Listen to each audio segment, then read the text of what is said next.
let's start the recording here. So this is 1/6/16. No, 1/5/16. Jeez Louise.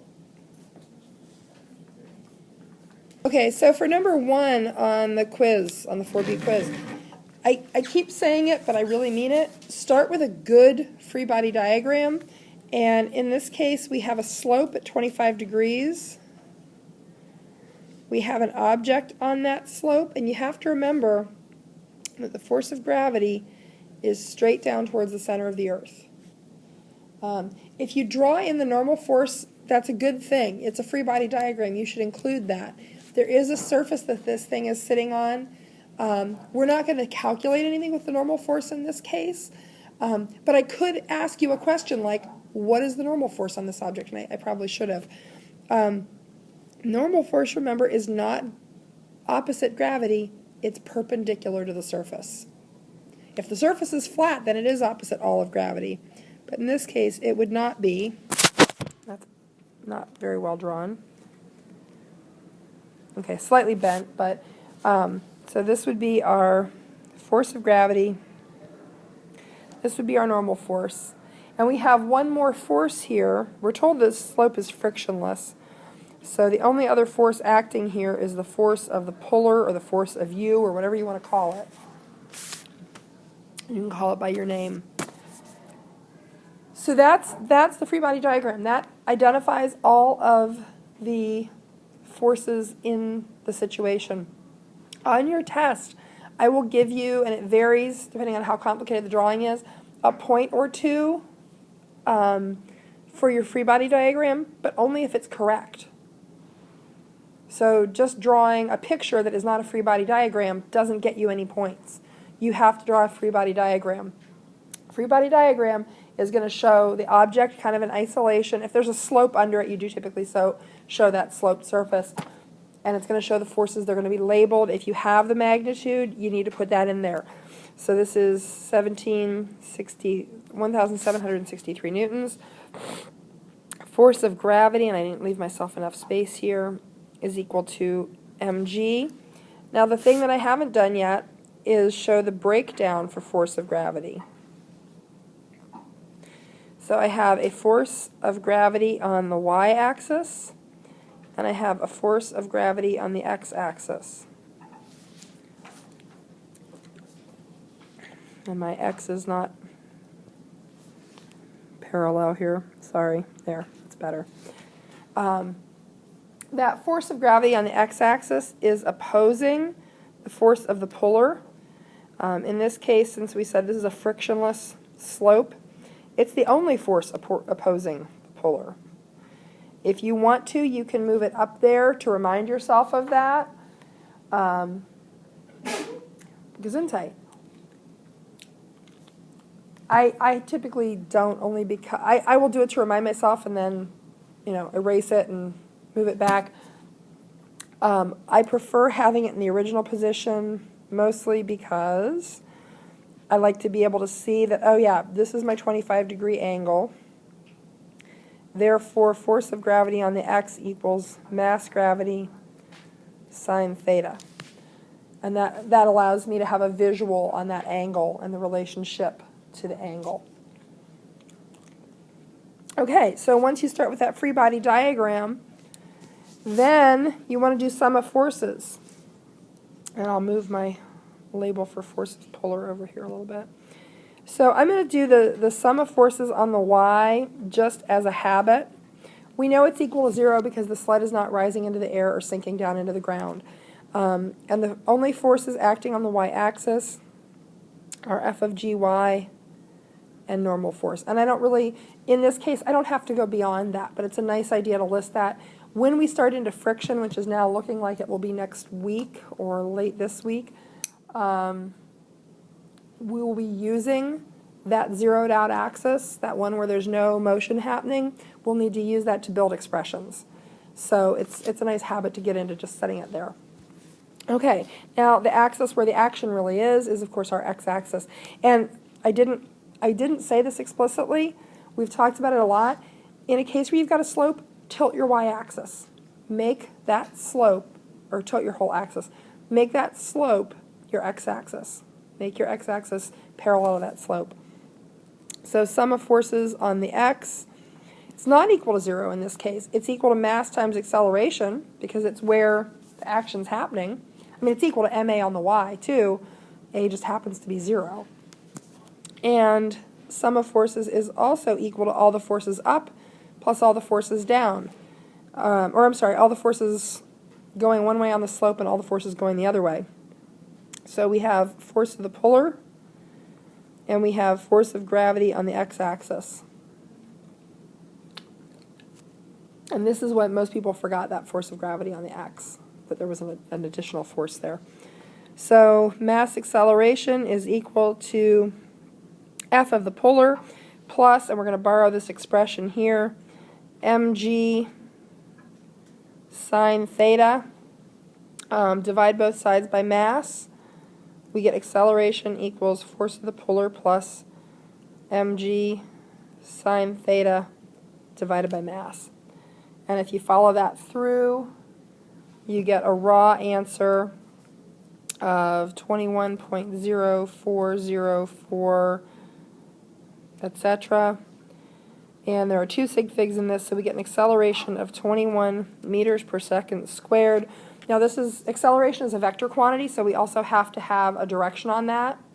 So we would say 21 meters per second up the slope, or we could say towards the positive x-axis, along the positive x-axis. Either of those would work. The question was, why are we adding these things rather than subtracting them? We subtract them in the end because we're using negative 9.81 meters per second squared as acceleration due to gravity. Your book handles it a little bit differently. I don't like the way they handle it, and I've found it less confusing for myself and for students to go ahead and treat that as negative 9.81 meters per second squared. Do a sum of forces as an actual sum, adding, and trust the algebra that when a quantity is, in essence, heading towards the negative axis, it's going to be a negative. So sort of assigning Cartesian coordinates and trusting them in these and trusting the algebra. Yes, sir? So the question was, how do we know that this angle is 25? We'll just redraw the whole thing. So actually, let's take a straight axis here. You know what? Hold on, I'm going to rearrange something here. Okay, so I've got this drawn on a slightly larger grid, so it's a little bit more visible. If we look at this angle, and I did not draw this appropriately, but let's say that that's roughly 25 degrees. Well, we've got this line here, which is our sort of our old x-axis that gives us our 25. If we're looking at a line that drops, and I'll do this in a different color, if we're looking at a line that drops from here, and we want to know what the angle, let me get rid of this.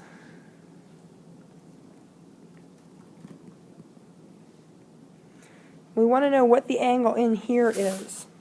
How do we sort of geometrically prove to ourselves that this angle is the same as that angle? The easiest way to do this is to kind of do a series of squares.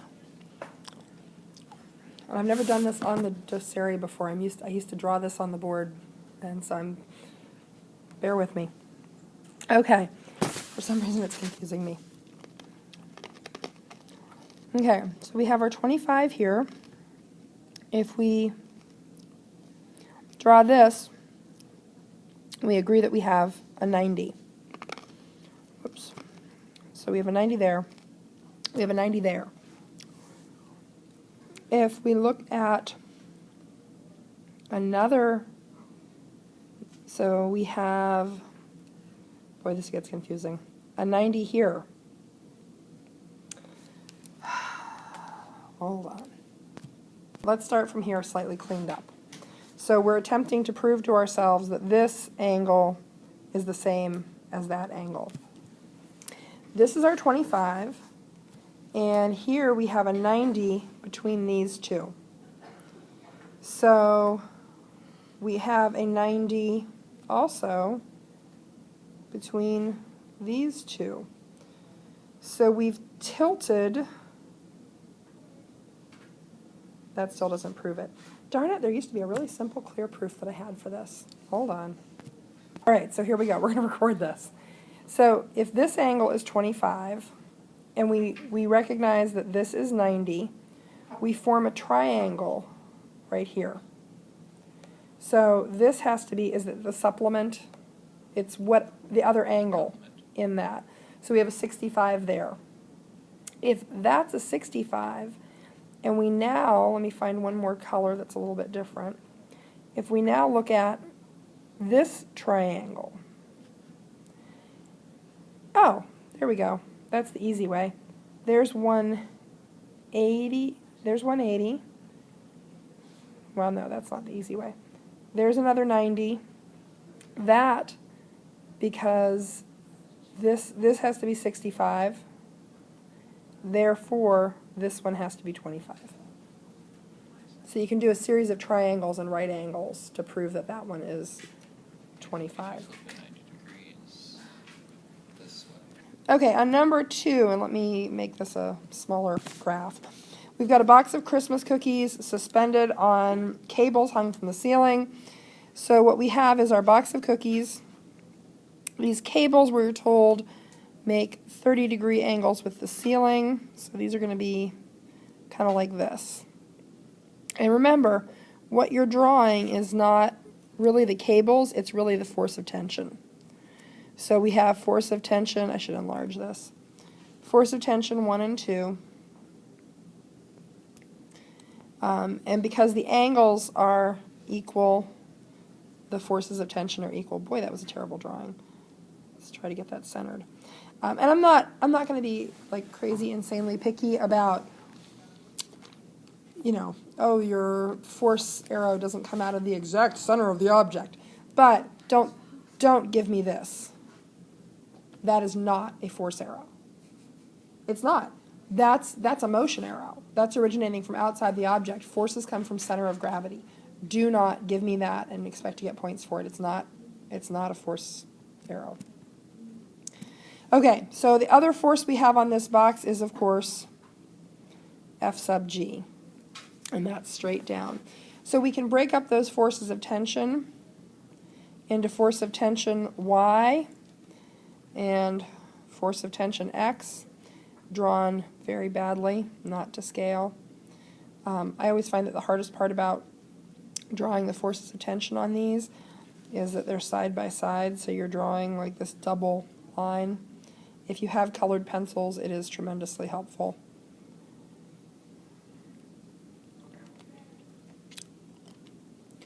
We know that F of Ty1 equals F of Ty2 because the forces of tension are equal. Actually, what I should have just written is force of tension. Oops, force of tension 1 equals force of tension 2. And then it's given that force of tension Y1 is equal to force of tension Y2. Okay, again, just to get in the habit, because it is a good habit, I'm going to do sum of forces on the x-axis. And we know that there's no motion left to right, so we know that, I mean, it equals MA, but MA happens to equal 0. And that's equal to force of tension X1 plus force of tension X2. Okay. And then we can just kind of set that aside. We don't have to think about it again. Force of tension on the, or sum of forces on the y-axis is also equal to mass times acceleration. And it's also equal to all the forces up on this object plus all the forces down on this object.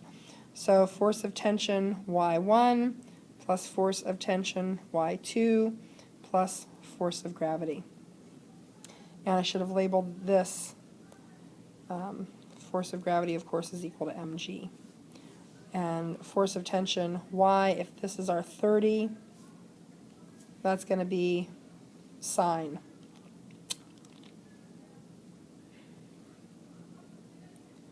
equals sine theta times force of tension. Oh, I'll be darned. You know what? I screwed that up. I used cosine there. So I have the wrong answer. Some of you may have that right. I apologize.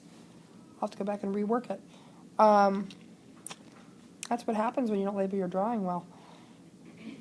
So mass acceleration equals 2 fty, which is 2 ft sine theta plus mg. And we're solving for force of tension. So we're going to shrink all this. So mass acceleration minus mass gravity divided by 2 sine theta. If you want to, you can factor out mass here. You can do mass is equal to A minus G. 2 sine theta equals F of t. Let's see what the real answer is. Oh, and, you know, this is going to end up being an addition because that gravity is negative. So we have 1.5 minus negative 9.81 times 23 divided by quantity 2 times sine 30, 260. Okay, so 260.13 is the force of tension in each cable. With 3 sig figs, it would be 2.60 times 10 to the second. Did some of you have that? Okay, awesome. Well, I had that. Okay, so the correct answer is 2.60 times 10 to the second newtons. And because this is a vector, we need to have a heading, so it would be along the cable in this case. Force of tension, we typically assume the heading because, of course, it is the force of tension, but it's good to get used to writing it. When you enter this on the calculator, for instance, so I'm entering 23 times quantity 1.5 minus negative 9.81, close parentheses, and then I'm hitting enter. Yes. Then I'm just hitting the divide symbol, which brings down that answer. And I'm doing this. 2 times sine. It generates parentheses for the angle, and then I'm doing that. Doing that double parentheses, it's got some weird order of, there have been things that I've screwed up because the order of operations on this is not as I think it should be. It's, you know what, Mrs. Thomas, last year I had one that I was persistently getting wrong, and I could do each piece, write down each number, and get it right. When I tried entering it as one thing, I was getting the wrong answer, and I took it to Mrs. Thomas, and I said, okay, help. Why is this happening? I know that the expression I'm putting in is mathematically correct, and she said, you're missing a parentheses, and it's handling whatever it was in terms of order of operations. It's doing it correctly, but it's not intuitive for us. So I use a lot of parentheses when I'm entering long expressions because of that. Do you have it now? Okay. Number 3 is the big pain in the butt. It's just like the turkey, though. You've got 4 people pushing on one object, and what we want is the net force on the object, and now we're looking at what's its net acceleration. So again, your free body diagram. This time, who are our stars? We've got Bryce pushing the car to the north, straight north, and force of Bryce is 3,268 newtons.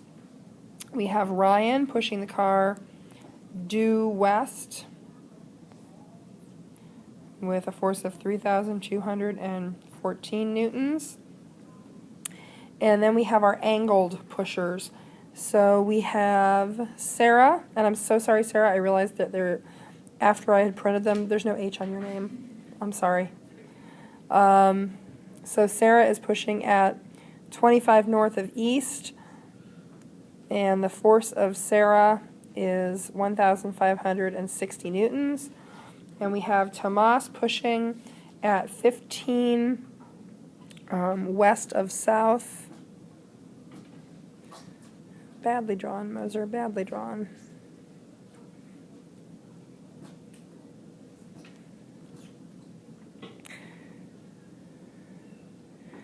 And that is 2,941 newtons. Okay, so we're just going to do a sum of forces on each axis, find a sum of force on the x, sum of force on the y, and then it's right down to Pythagoras. So if we break up Sarah's force into an x and a y component, this is where I said doing a good drawing really helps, because you can see here that the force of Sarah on the y is opposite the angle. So that's going to be force of Sarah times sine theta.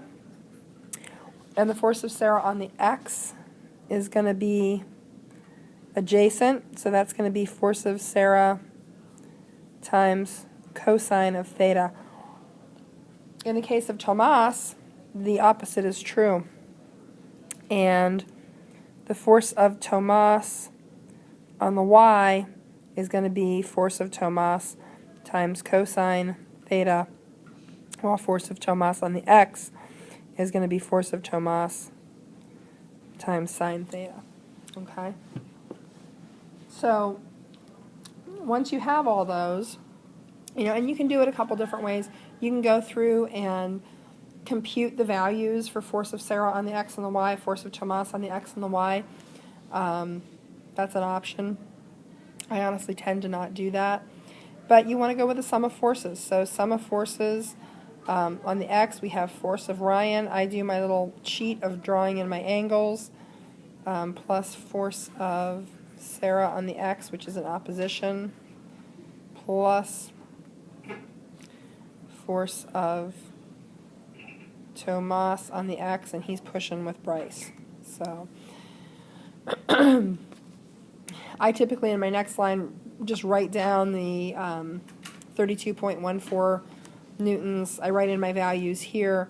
What we end up with is a sum of forces on the x-axis of 2,561.34, and it goes on, newtons, and that is towards Ryan and Tomas. Okay, sum of forces on the y. We have force of Bryce, and he's pushing north. Force of Sarah on the y, and she is pushing with Bryce. And we have the force of Tomas on the y, and he is opposing both of them. And what we end up with for the sum of forces on the y-axis is 1086.49, etc. And that's north, newtons north. Yeah. When you're adding different directions, which one do you subtract? The lesser one? Well, again, this is the thing I keep saying. You can either just assign them Cartesian values and say everything this way is positive, everything this way is negative, this way is positive, this way is negative. That's one option. In these particular, these are just like non-perpendicular vector problems. In these types of problems, what I typically do instead is I look at what's going to be the larger of the values. So in this case, I added these and made this a negative and added a negative there, even though that violates the Cartesian coordinate system, because I want the magnitude here. That's all I'm interested in really, is the magnitude for now. Yeah, I need to learn To assign force of this person and add it all together in equation form. Yes, you do. So then all you're doing is taking these sum of forces on the axes and making a triangle out of them. So we have 25, 61, etc. west, and we have 1086. Is that Norman Conquest? I think it is. Who took AP Euro? We didn't get to Friday. Sound so happy about that. Oh, you didn't get to the I Norman wanted class? to do it this year, but nobody signed up for it. There's 4 people. Okay, signed up. so what that gives you is this resultant is your net force. So then you're just using Pythagoras to get that. You can use an inverse tangent function to get your heading. And this, you're not done. This is a horrible problem because now that you've got your net force, now you have to go back and plug that in to net force equals mass times net acceleration. So now you're taking that net force that you found, dividing both sides by mass, and that gets you your net acceleration. Your heading for net acceleration is the same as your heading for net force. Okay, we'll pick it up tomorrow.